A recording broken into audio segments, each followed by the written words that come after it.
José, neste episódio vamos ter uma conversa com diferentes setores, marcas dos serviços automóveis, do e-commerce e também da tecnologia, e vamos colocar uma pergunta que é se o consumo sustentável e consciente ainda é uma tendência ou já é uma realidade? O que é que tu pensas? Olha, eu acho que temos marcas em diferentes velocidades. Temos marcas claramente como o setor alimentar e a cosmética, entre outras, que perceberam que a exigência do consumidor já apontava na perspectiva da sustentabilidade e do consumo consciente e tiveram que se adaptar, algumas delas rapidamente, para fazer face até a esses nichos de consumidores. Depois temos setores que, em função até daquilo que é a acessibilidade aos seus produtos ou serviços, do preço, que estão ainda numa fase de transição e a tentar encontrar soluções, porque não é fácil muitas vezes, porque quer também muita inovação e muita transformação. Depois, noutra ótica completamente diferente, temos aquilo que é o conflito entre o discurso e a ação de algumas marcas. Temos marcas que já estão com planos a nível económico, ambiental e até social em termos de transformação e temos ainda, infelizmente, marcas que ainda só estão no plano do discurso e às vezes até, enfim, com um discurso de rainbow washing, green washing, que o consumidor, a tentar que o consumidor acabe por aceitar. Mas isso penso que também é aquilo que também vamos descobrir um pouco por parte das marcas, não é? Através da conversa com estas marcas que vão estar connosco. Olá, sejam bem-vindos à série CEO Conversas entre Organizações, de regresso com uma nova temporada e desta vez em parceria com a Escolha do Consumidor. Neste episódio contamos com as presenças de Liliana Azevedo, diretora de marketing da plataforma Quanto Custa, Vânia Guerreiro, diretora de marca e comunicação da iServices e Elizabeth Martins, diretora de marketing da Norauto. Ao meu lado tenho, para me ajudar na moderação desta conversa, o José Borralho, presidente executivo da Consumer Choice. Mais uma vez, obrigada. Cá estamos para mais uma conversa. E eu vou começar precisamente aqui pela Liliana, que está aqui do teu lado. Pode dizer-se que uma marca como a Quanto Custa tem, de facto, na sua gênese e no sucesso, este lado do consumo consciente? Na verdade, nós somos uma marca totalmente digital. Somos um e-commerce, comparador de produtos, comparador de preços e marketplace. E pode soar estranho, porque normalmente nós associamos sustentabilidade à ecologia, mas na verdade sustentabilidade também é um consumo consciente. E no Quanto Custa nós temos, por gênese, o DNA do Quanto Custa é exatamente a comparação de preços e permite de alguma forma que os consumidores consigam ter uma compra consciente. Conseguem comparar os preços do produto que pretendem comprar, perceber claramente qual é que é o produto que mais sentido lhe faz comprar, seja pelo valor, seja pelo tempo de entrega ou mesmo pelo valor dos portos de envio. E acho que dessa forma nós conseguimos garantir que o Quanto Custa ajuda a um consumo mais consciente e daí também a termos uma palavra a dizer sobre a sustentabilidade. Por outro lado, o facto de nós termos reviews e avaliação dos consumidores permite também que cada cliente que vai comprar determinado produto possa avaliar e perceber se aquele produto é de facto o que ele necessita naquele momento. Para além disso, com o histórico de preços, em que é possível perceber o valor do produto naquele momento, se é o melhor momento para o comprar, ou então se ativar o alerta de preços em que consegue garantir e saber qual é que é o preço atual do produto, se baixou ou se não está ao preço mais acessível para ele, e dessa forma ter uma compra mais consciente, uma compra mais planeada e menos impulsiva. Daí nós promovermos muito o consumo consciente numa ótica de sustentabilidade e sustentabilidade aqui também para a carteira dos clientes e do consumo em geral. Vânia, esta tendência do consumo consciente e, sobretudo, a valorização por parte do consumidor das práticas de sustentabilidade tem sido o motor dos vossos recondicionados? Ou seja, é uma tendência ou, no vosso caso, isso já prova que é uma realidade? Bom, no nosso caso, o primeiro dia de funcionamento da iServices, há 14 anos, já foi uma ação, uma iniciativa de consumo consciente por parte do nosso fundador. Ele, na altura, tinha o primeiro iPhone que foi lançado no mercado. Ao fim de poucos meses de ter esse equipamento, avariou um componente, o Wi-Fi, a antena do Wi-Fi avariou, e ele procurou uma solução para reparar porque o equipamento era novo, na cabeça dele não fazia sentido a solução que havia na altura, que era entregar o equipamento na operadora, ficar 30 dias à espera e, eventualmente, o que a operadora depois, o fabricante, o que promovia era aquele ia para o lixo e entregava um outro. Isto na cabeça do Bruno Borges, que ainda é o nosso CEO e fundador, não fazia sentido. E percebeu que, se não faz sentido para mim, provavelmente não fará sentido para muitos outros consumidores. Portanto, há 14 anos que nós promovemos a consciência em torno de consumo conscientes e sustentáveis. A partir daí tem sido um crescendo. O negócio dos recondicionados é um negócio que acaba por vir ter connosco num período que todos nós vivemos, a humanidade em geral viveu, que foi o período do Covid, uma pandemia, o mundo parou e de repente a digitalização e a transformação digital, a aceleração nesse processo foi gigante e havia muita necessidade de aquisição de nova tecnologia, porque todas as pessoas fechadas em casa perceberam que precisavam de tecnologia, se calhar mais moderna, para as suas necessidades de comunicação com o resto do mundo. E de repente já existia o negócio dos recondicionados, a própria iServices já vendia alguns equipamentos recondicionados, mas a partir do ano 2020 foi a acompanhar toda a tendência no resto do mundo, foi quando o negócio na iServices também teve um boom muito crescente. Mas eu não focaria as práticas de sustentabilidade e de consumo consciente da iServices apenas no negócio dos recondicionados. A nossa componente core business são as reparações e evitar o lixo eletrónico é de facto um caminho muito importante para a diminuição da pegada ecológica que os equipamentos eletrónicos em geral têm para o nosso planeta. Elizabeth, e no caso dos serviços automóveis, como é que se trabalha este consumo consciente? É uma pergunta muito interessante porque, de facto, a parte desta consciencialização ambiental e sustentável é algo que nós trabalhamos há muitos anos na Norauto, desde que estamos presentes no mercado, não só de serviços, mas também produtos, mas temos um papel muito importante no setor automóvel de educar e de transmitir estas melhores práticas ao consumidor. Por isso mesmo, ao longo destes anos, temos desenvolvido serviços novos e inovadores no mercado para ajudar a controlar este consumo excessivo e também para ter aqui uma solução ampla para os consumidores, para ter um serviço, neste caso, por exemplo, da ecorrevisão. Este serviço foi lançado há 2 anos na Norauto e, de facto, é um serviço que vem ser inovador. Porquê? Porque associa um serviço de descarbonização e que o cliente pode reduzir as emissões de CO2 no seu carro e poupar no consumo de combustível, ou seja, é algo que nós temos vindo a alertar para os nossos consumidores, para uma manutenção preventiva, para uma manutenção mais cuidada. Isso vai ajudar o quê? Vai ajudar à durabilidade da viatura, vai ajudar a que realmente haja menos consumos e, de facto, temos vindo a não só propor estes serviços inovadores no mercado, como também os produtos. Recentemente lançámos o nosso pneu Leonardo, é um pneu que é fabricado no nosso grupo, com carcaças reutilizáveis, ou seja, vamos buscar carcaças premium que estão ainda em bom estado, reutilizá-los e colocar no mercado esses pneus recaustados com materiais reciclados e com a mesma garantia de um pneu premium muito mais barato. Okay? Por isso, não só em serviços, mas também em produtos, temos vindo a colocar muitas inovações no mercado para estar nesta linha da frente e ajudar realmente o consumidor a pensar mais em termos de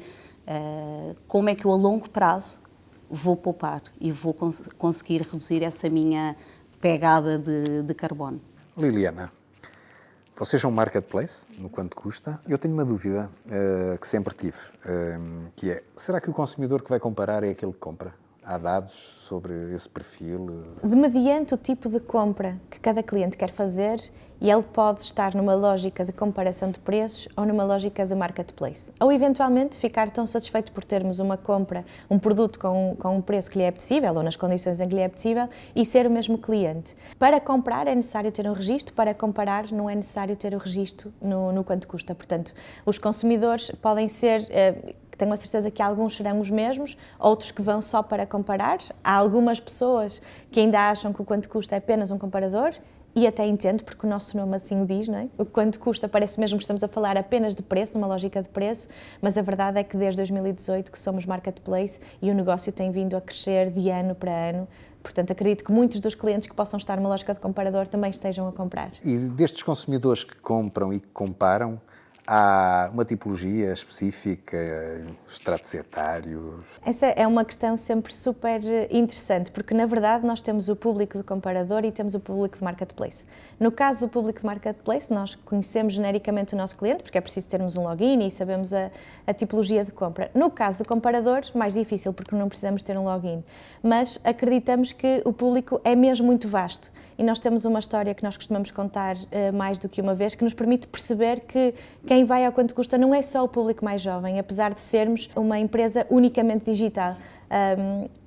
E já aconteceu mais do que uma vez, para terem a certeza de com quem estão a comprar, no caso de marketplace, se deslocarem às nossas instalações e perceberem quem é o Quanto Custa. Quando chegam, percebem que nós não temos uma loja, não temos expostos os materiais, mas temos pessoas que lá estão para os receber e para garantir que tudo vai correr bem.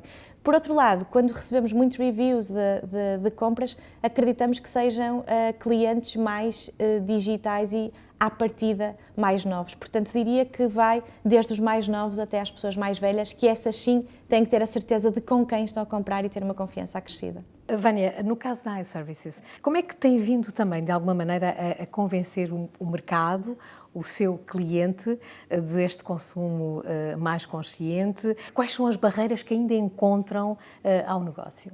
Bom, para completar aqui um bocadinho o que a Liliana estava a dizer, porque nós estamos no Quanto Custa desde 2020, portanto, quando sentimos esta necessidade de colocar no mercado, nomeadamente a venda de produto, porque a nossa empresa até então era muito mais baseada na ótica do serviço de reparação, integramos e estamos até hoje muito satisfeitos, e o cliente, há o cliente que compara e compra, há o cliente que eu acredito que só compara, mas nós temos uma ótima experiência com o Quanto Custa a nível, enquanto marketplace, de nos dar um negócio equiparado de outros marketplaces. Portanto, é provavelmente um cliente que está à procura de uma coisa, preço, e que vai diferenciá-lo de outros que vão procurar outras coisas noutro tipo de marketplace. Portanto, o Quanto Custa, eu acho que tem esta característica, pelo menos naquilo que é o nosso negócio, que é o negócio de equipamentos eletrónicos, e que é muito interessante. Como é que nós tentamos consciencializar? Claro que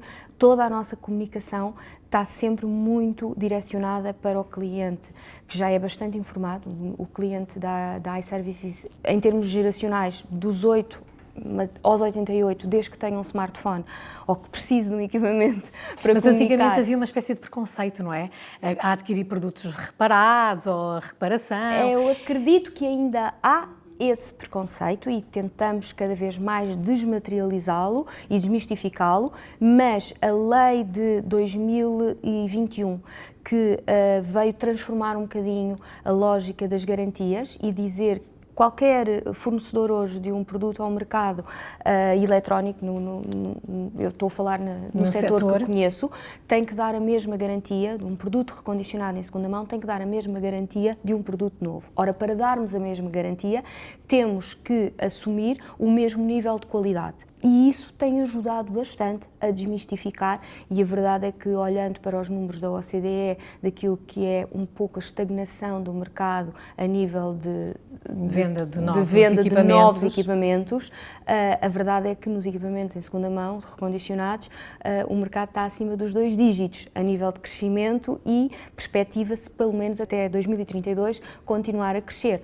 Portanto, acho que essa desmistificação tem sido feita muito. O mercado que conhecemos melhor é o da Europa, dos países da Europa, portanto, que seguem as diretrizes da União Europeia, e eu creio que esta lei veio ajudar bastante a desmistificar. De qualquer das formas, nós na iServices tentamos sempre, o ano passado tivemos 700 mil clientes nas nossas lojas, na globalidade, esses 700 mil clientes na prática tiveram uma poupança, se nós pensarmos que a construção de um novo equipamento, de um novo smartphone, seja ele de que marca for, implica um consumo médio de 12.760 litros de água.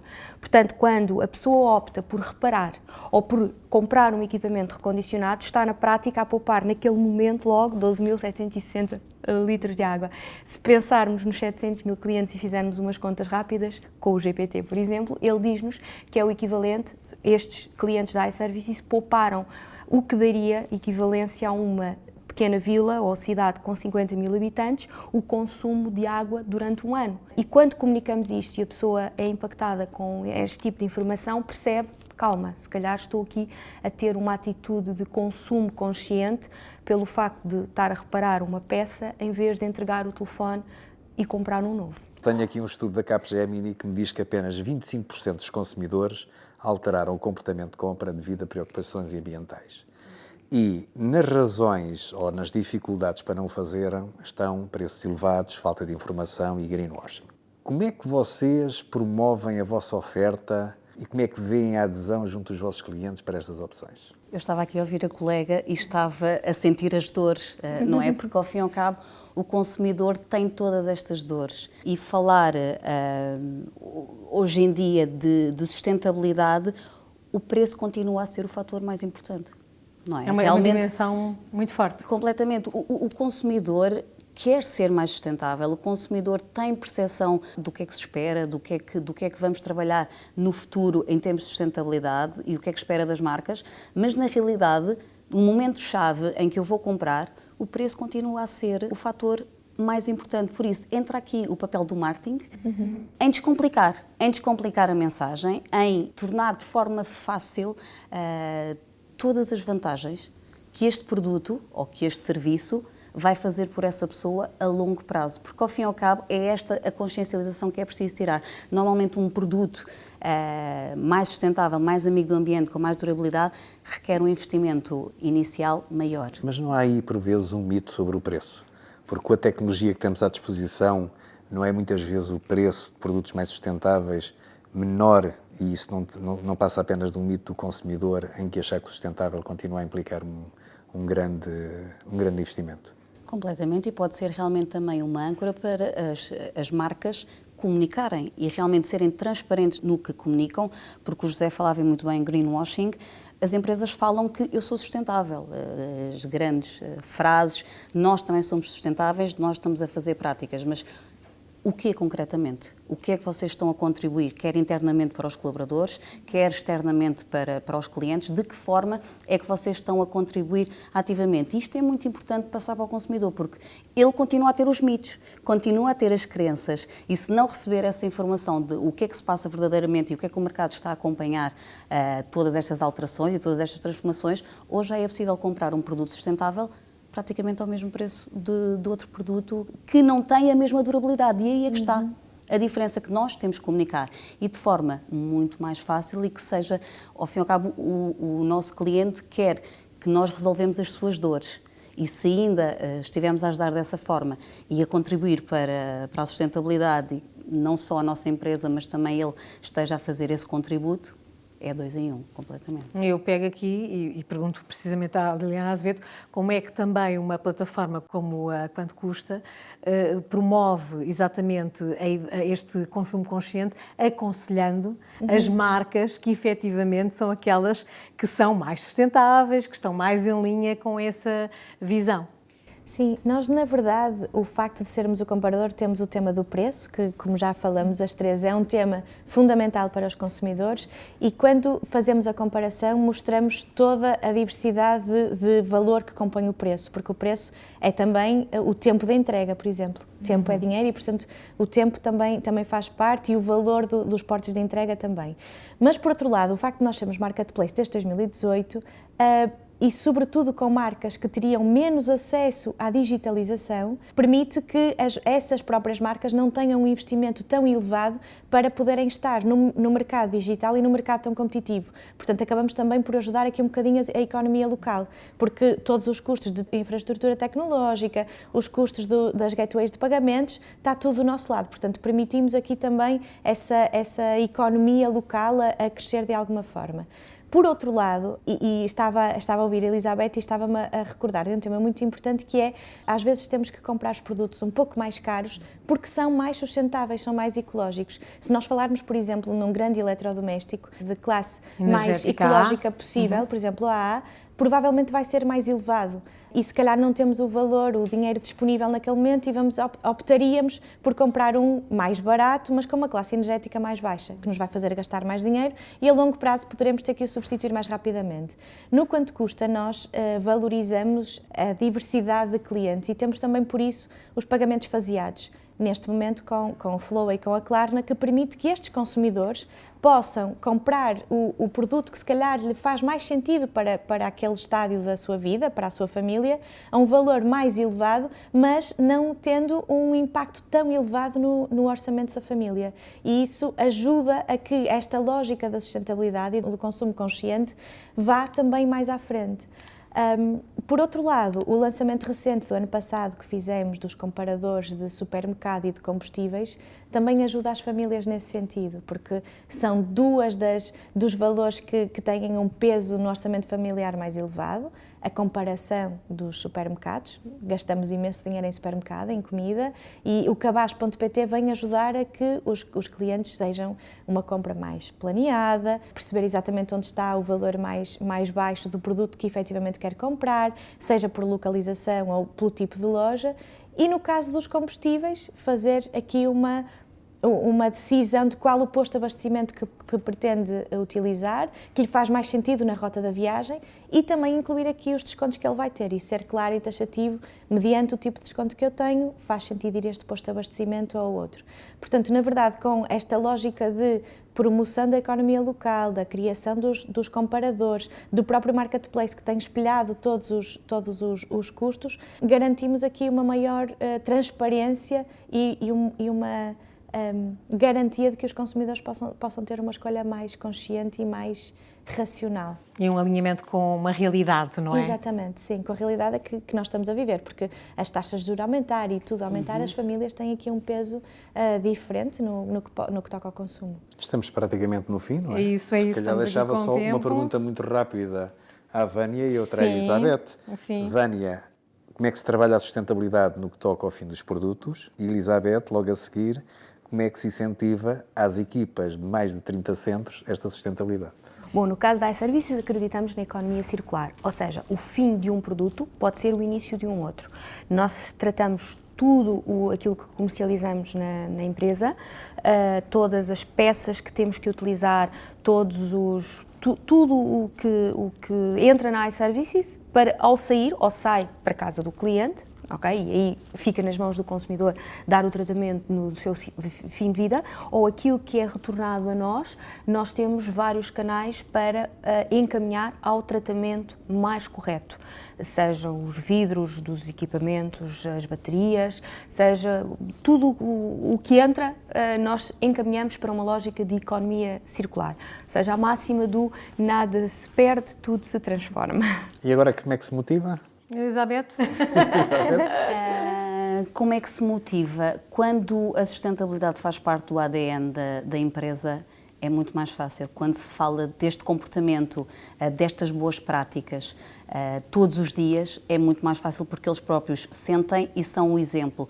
Quando nós formamos todos os colaboradores e falamos de uma loja e de uma oficina para o principal ponto, que é a triagem no local que é na oficina, nós somos uma indústria que por si só já é considerada muito poluente, então quando nós trabalhamos toda esta questão da triagem no local de resíduos, a reutilização, a recolha dos mesmos e a reciclagem, quando nós fazemos todo este trabalho de mindset e da aculturação das pessoas, é muito mais fácil e natural e simples passar para os clientes. Por isso é que também, ao longo destes últimos anos, aquilo que nós temos feito, colocar paredes que chamamos as nossas recycling wall, não é? Que é onde está no nosso espaço, em todos os centros Norauto, praticamente todos os centros, agora estamos em algumas remodelações, mas disponibilizamos os principais locais e os principais resíduos para os clientes não deitarem as lâmpadas, as escovas usadas, as baterias no lixo comum. Não, e darem o fim devido, o fim para reciclagem, para reutilização.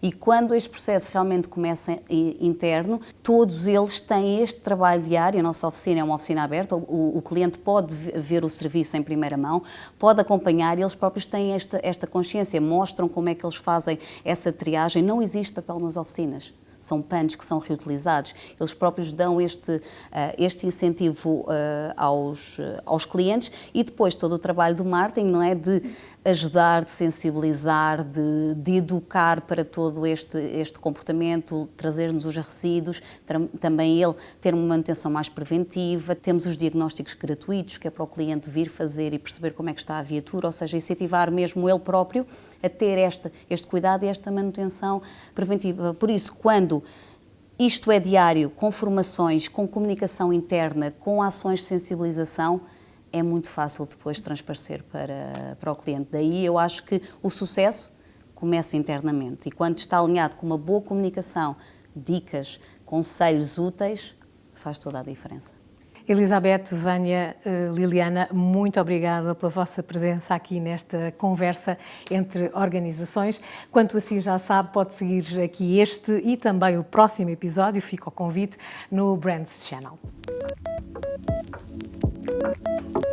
Fiquei francamente entusiasmada com esta realidade do consumo consciente, de toda a informação que foi aqui partilhada. O que é que tu podes concluir? Foi bastante interessante. Parece-me estar, como dizes, as três bastante alinhadas e acho que tocaram aqui em 3, 4 pontos que são importantes. Por um lado, a reformulação dos produtos, e viram-se casos concretos disso, o que nos leva a uma questão interessante, que é a desmistificação do preço. Se eu tenho produtos que são mais duráveis, eu deixo de ter um custo e eu passo a ter um investimento na sustentabilidade e na minha própria poupança como consumidor a longo prazo, porque tenho produtos mais duráveis. Por outro lado, a questão da economia circular, da forma como já estão a utilizar processos de sustentabilidade em torno, enfim, de produtos que naturalmente acabam por perecer, não é? Estão em fim de vida, e uma preocupação comum às três marcas é a educação do consumidor. E eu costumo sempre dizer, nós temos que voltar a fazer aquilo que fizemos há muitos anos com a separação do lixo. Temos que voltar à escola e temos que introduzir nas nossas escolas esta literacia também da sustentabilidade para que tenhamos, ao longo dos tempos, obviamente, também consumidores cada vez mais conscientes e alinhados com os valores que vimos em algumas destas marcas, que acho que é de louvar. Eu acho que sim, e como temos que contribuir para a sustentabilidade também destas conversas, marcamos encontro novamente. Exatamente. Para um próximo episódio, não é?